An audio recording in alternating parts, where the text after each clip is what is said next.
Recently, Serena, Shafinas, Seroja and I, we watched a movie from 2004 called Crash. It portrays citizens of Los Angeles, and what we thought and what we saw also is something that's way beyond our imagination. Now, racism is something that has been going on since civilization began. So we are here today to answer two questions. How might these negative experiences affect your feelings towards other people? And would these experiences make you view the world in a different way? So we have asked a few of our friends about this matter and we have compiled their video into a montage. So without further ado, sit back and enjoy the video.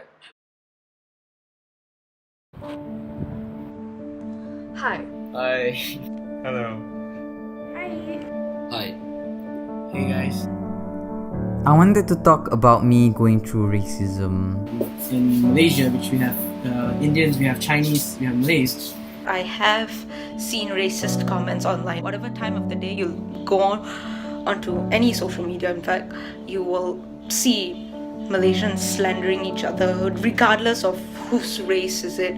You just see people saying that, oh, because of insert race, they're so stupid. And it's ridiculous because it doesn't make sense why people do that also. Throughout this year in college, I've been having banters with one of my classmates because he always starts off with making jokes about my skin or me being Indian in the class. Everyone who ever called me botol kicap, roasted chicken, or even a terrorist for having a big ass beard. Keep my bags, throw it around, they'll like steal my books. Being an Indian boy, I think there's always this stigma in people that whenever I'm approaching them, like especially ladies, I think, when I'm approaching them, it's like I'm there to harm them. I think it's just a stigma that like, oh, if you're an Indian boy, you're probably there to like rob someone or like hurt someone. Maybe I'm just there to ask for directions. But then halfway through, I realized I'm Malay. I don't go through racism because Malays are the most oppressive kind you could find here, and that's quite a sad thing. How does racism affect me? As I get older, I become more cautious about my skin color. When I was young, I was just sad and all that. It made me view the world in a different way because I used to be quite judgmental, and it like once I realized that it's kind of rude, not to mention it's horrid for the other person. I find it offensive because I don't have any intentions to harm or disrupt anyone's peacefulness. I question myself, should I continue my generation in a world like this? The solution lies in us. Society himself. You're not one.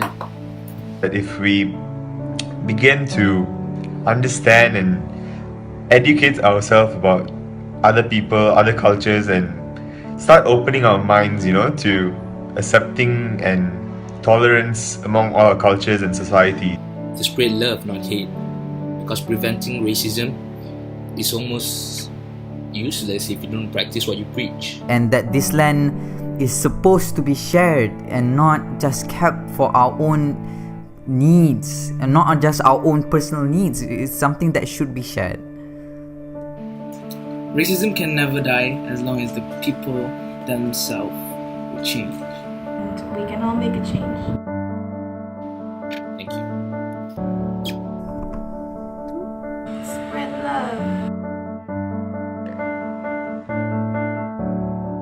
Hi, my name is Seroja. Divya!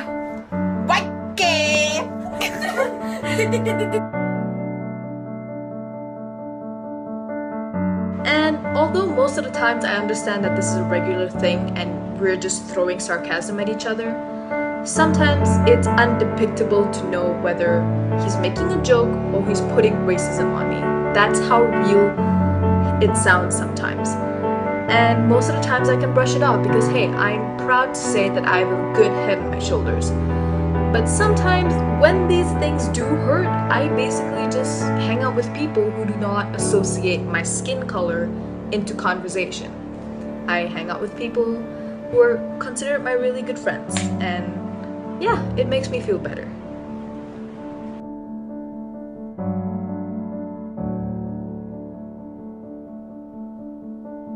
So humans act upon response, whether the response is good or bad intention.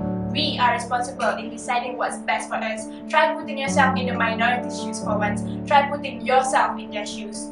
Have you not thought about how they will feel with all the unnecessary, heartless jokes on their skin color? We don't see the logic in discriminating one another based on what God has created for all of us. Discrimination labels people, separates humankind. Labels are the reason people are made into fools. No one is born a racist.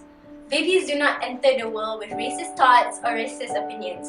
Racism is something that people pick up over the years due to upbringing and also stereotypes. People who are racist feel that they are superior to another. I am sick and tired of all these racists hurting people for no apparent reason. Why is your mind so shrouded with hatred?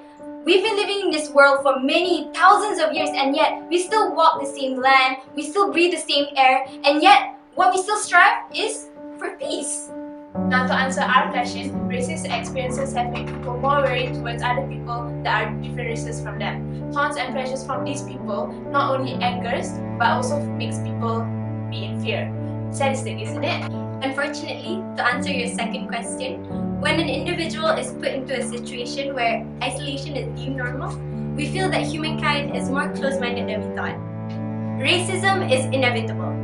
I mean, look at the world that is rapidly evolving in time. And I'm not just referring to the feud between white and black people in America, but also in our own country, Malaysia.